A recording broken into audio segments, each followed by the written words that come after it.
ఉప ముఖ్యమంత్రి అటవీ శాఖ మంత్రి పవన్ కళ్యాణ్ తృప్తి పర్యటనలో మంగళం వద్ద ఉన్న ఎర్రచందనం గోడౌన్ను ఆయన తనిఖీ చేశారు. 2,65,000 టన్నులు ఎర్రచందనం అక్కడ నిలవ ఉంది. దీని విలువ 2 నుంచి 5,000 కోట్ల విలువ చేస్తుందని అటవీ శాఖ అధికారులు చెబుతున్నారు. ఇది చాలా రోజులుగా వేలం ప్రక్రియ ఆగిపోయింది.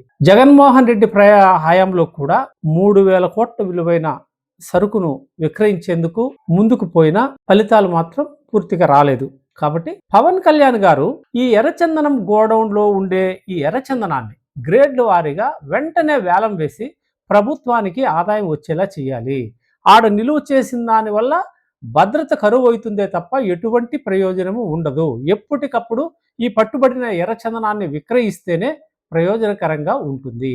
అలాగే శేషాచల కొండలు అంటే తిరుమల గిరులు, మనకు ఈ కడప ఈ ప్రాంతం నుంచి ఈ నల్లమల బెల్ట్ అంతా ఎర్రచందనం విరివిగా దొరుకుతుంది. కడప జిల్లాలో కూడా భారీగా స్మగ్లింగ్ జరుగుతుంది. ఈ స్మగ్లర్లు తమిళనాడు, కర్ణాటక, ఆంధ్రప్రదేశ్లో సిండికేట్లు అయ్యి వాళ్ళు ఒక అండర్ గ్రౌండ్ గవర్నమెంట్ నడిపించే పరిస్థితే లేకుండా ఏదైతే పరిపక్వానికి అంటే కోతకు వచ్చిందో మేలిమి రకం వీళ్ళందరూ బయట నుంచి వచ్చి కొట్టేసి నరికేసి నేపాల్, శ్రీలంక, అటు చైనా ఈ ప్రాంతాలకంతా అమ్ముకొని సొమ్ము చేసుకునే బదులు ఈ ప్రజా సంపదని మీరే వేలం వేయొచ్చు కదా.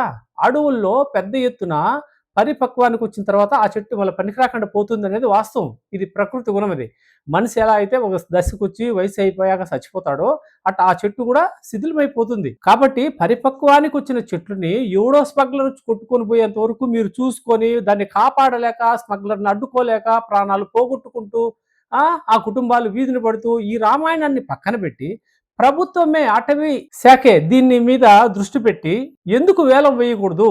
అడవుల్లో ఉండే చెట్లు క్వాలిటీ అంటే పరిపక్వానికి వచ్చిన చెట్లుని తొలగించేదానికి మీరు టెండర్లు పిలవచ్చు కదా.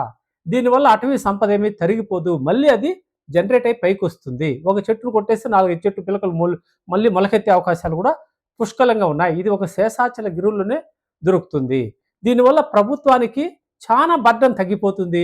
అనవసర కూంబింగ్లు, టాస్క్ ఫోర్సులు, పట్టుకోవడాలు, అరెస్టులు ఇట్లాంటివి ఏమీ ఉండవు. ప్రభుత్వమే ప్రజల కోసం ఖర్చు పెట్టడానికి ప్రభుత్వ ఖజానాకి డబ్బులు వస్తాయి.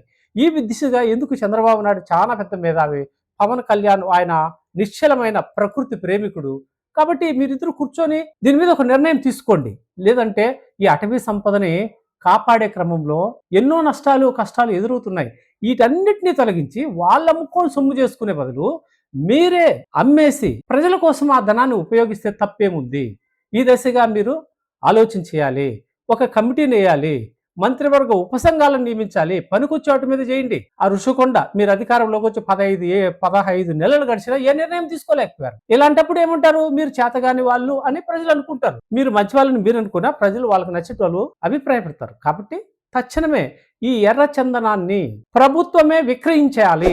దాన్ని ప్రజా సంక్షేమం కోసం ఉపయోగించుకోవాలి. దీనివల్ల ఎన్నో సమస్యలు తొలగిపోతాయి. ఈ దిశగా ప్రభుత్వాలు ఆలోచన చేయాలని ప్రజలంతా విజ్ఞప్తి చేస్తున్నారు.